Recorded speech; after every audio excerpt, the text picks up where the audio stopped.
One morning you wake, shivering to find the first snowfall shrouding your village in its white cloak. With a sense of chill foreboding, you sink into the powdery snow and turn to face your home. From the elves hanging great icicles from which faces peer out at you, as if trapped beneath the ice, each with a single sapphire tear gracing its hoary cheek.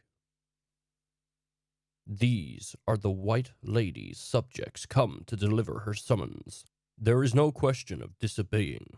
Those who do are found frozen in poses of sorrow, portending a punishing winter that cracks the marrow in the bone of many before spring's fall. You depart for Boris, bundled up in a magnificent furs gifted to you by the villagers. No one expects you to return, but perhaps if you please her, she might withhold her frosty hand from their throat this winter.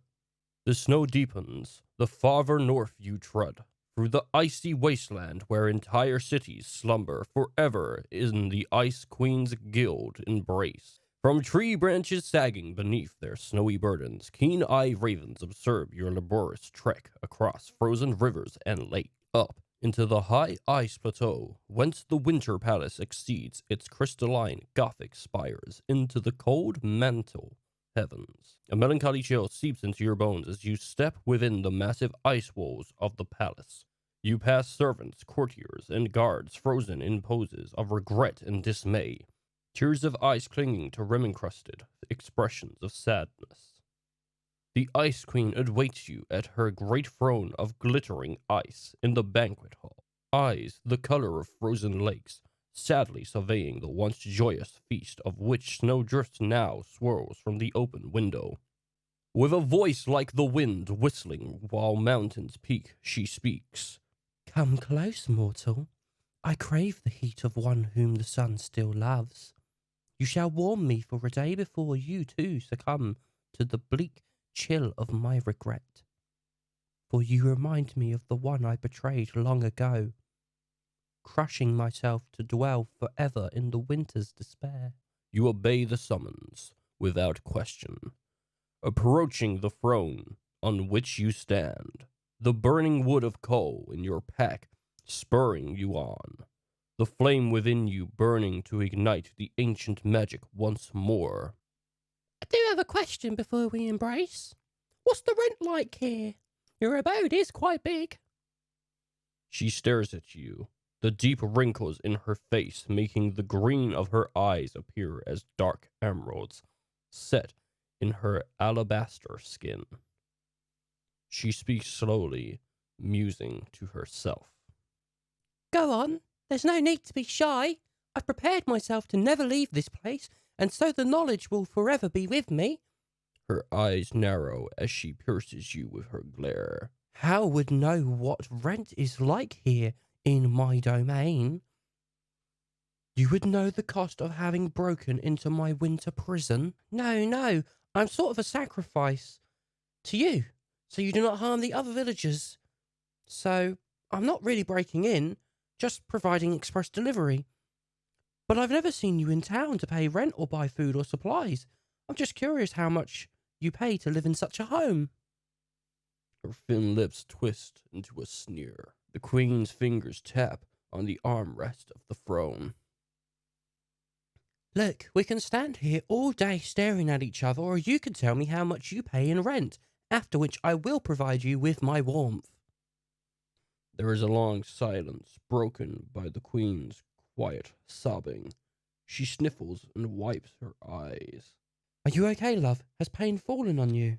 Maybe you can't afford the rent anymore. Her face softens. The scowl turns into a wan smile. Timmy. You're too kind to me. I'm afraid I have to be going now. My presence is required elsewhere. But what is more important than the here and now? The time we spend together cannot end after only a moment.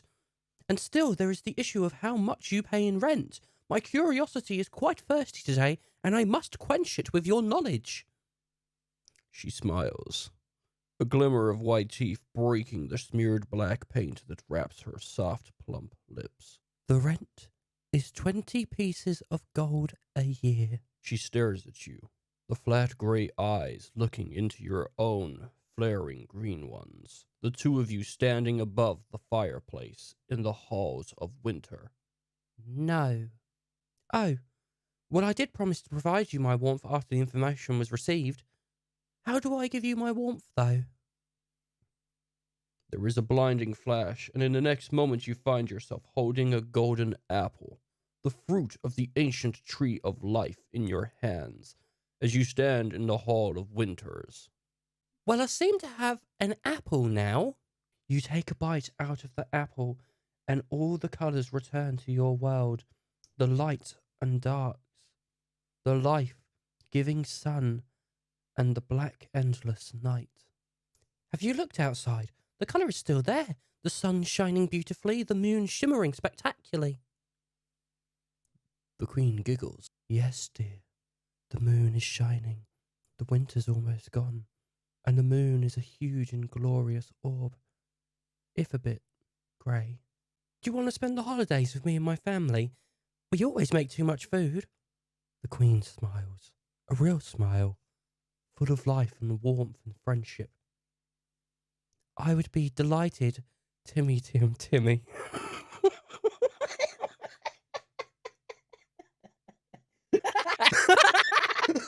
I would be delighted. Merry holidays. To all. I don't know. I thought it was alright. Enjoy your holidays, people. Thank you for watching.